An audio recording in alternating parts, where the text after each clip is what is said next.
Hello everyone, Ryan here. So this past weekend I saw the movie called A Quiet Place. Yeah, A Quiet Place. And, I mean, it's a pretty decent movie with a pretty decent story. Of course it stars John Krasinski and Emily Blunt. And, though it's not exactly explained. There's a lot of things in this movie that aren't explained. I don't know if it's supposed to take place in some kind of alternate reality or post-apocalyptic world. I guess kind of post-apocalyptic. Or like sometime in the near or distant future. I don't know.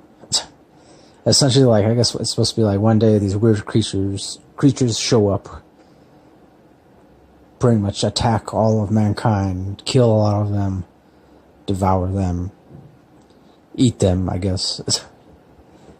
And these creatures, they're blind, so they can only see and hunt by sound.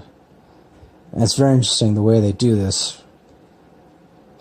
It's not it's another thing that isn't explained in the movie. You kind of have to have some kind of basic knowledge of sonar, which I do. Because I remember I've read several books here and there, seen other movies too, which are about like different animals who emit their own sonar frequency, I guess. Such as bats and I believe dolphins, some whales too. So that's how these creatures see and hunt. They emit their own sonar frequency from some kind of cavity in their heads. So it sends out this sonar and, kind of bounces back so that they get a sense of where they are, who or what is in front of them. And so, yeah, that's how these creatures hunt. And then, of course, there's the added thing where they're, like, super fast.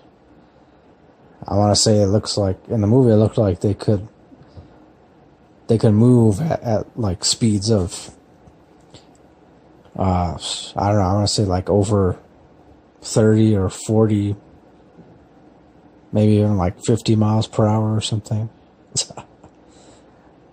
So something like close to that, close to 40 or 50 miles per hour. So yeah, and then, this family in the movie, John Krasinski's the dad, Emily Blunt's the mom. They have 3 kids. Unfortunately, one of their kids, the youngest, in the beginning of the movie, he faces. Unfortunately, he's killed in the. And I don't mean to spoil that, but it's not really that much of a spoiler. I say because it happens like in the very beginning of the movie. It's not like he's not a character. Their youngest son. He's not really that pivotal of a character in the entire story. Maybe like emotionally he kind of is important to the other characters, but yeah, and then of course there's very little dialogue in this movie. Most of it is like the way the family communicates with each other is through sign language. And their oldest, I believe, their daughter, she also happens to be deaf. And the dad, of course, he, played by John Krasinski, he tries to help her out by creating hearing aids. Pretty much like he creates his own version of hearing aids. Although, unfortunately, none of them end up working. But there's something else too, like kind of towards the latter part of the movie, their daughter, she finds out something pretty cool about her, I guess her most recent hearing aid, which ultimately, again, doesn't work for her. But yeah, believe me, I mean, pretty much that one part of the story was, for me, was the coolest part of the story. That's not to say that you know, like, I mean, the action in it is pretty cool, pretty awesome. CGI stuff, I mean, for the most part, these creatures are CGI creatures. At least that's how it looked to me. I don't know, it could have been some guys in costumes, or and then the acting too. I mean, yeah, I guess I would say for not having a lot of dialogue, you know, John Krasinski, Emily Blunt, even their kids, whoever played their kids, they gave pretty interesting performances, I would say. You know, decent, or, you know, definitely not mediocre, but yeah, decent and interesting kind of complex performances. So that's pretty interesting too, because I mean, when I saw this in the theater, you know, it was very quiet, and so it was the first time for me that, you know, when I went to the theater to see a movie, and then I could hear everyone else in the theater like whispering to each other. And from time to time, some people would like laugh at each other. It's interesting though, because I had no idea, you know, what was funny, because some of the other people in the theater were like laughing, like I guess making their own private jokes to each other, but it wasn't even like during any kind of particular humorous kind of scene. So I don't know. I mean, they could have been whispering to each other, saying like, you know, dude, this movie sucks, or I don't know, because other than that, I have no idea what they could have been laughing about, because this movie it's not a comedy, so I don't know. I guess some people, they like to laugh at suspenseful stuff, or like, I guess, you know, when people get nervous or scared, they laugh instead of scream or shudder, or I guess so.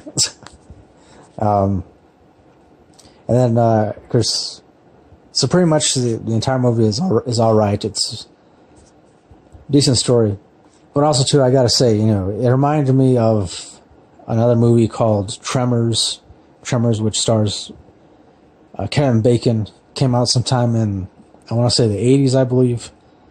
And then eventually there was like 3 or 4 sequels after that, which I don't believe were shown in the theaters.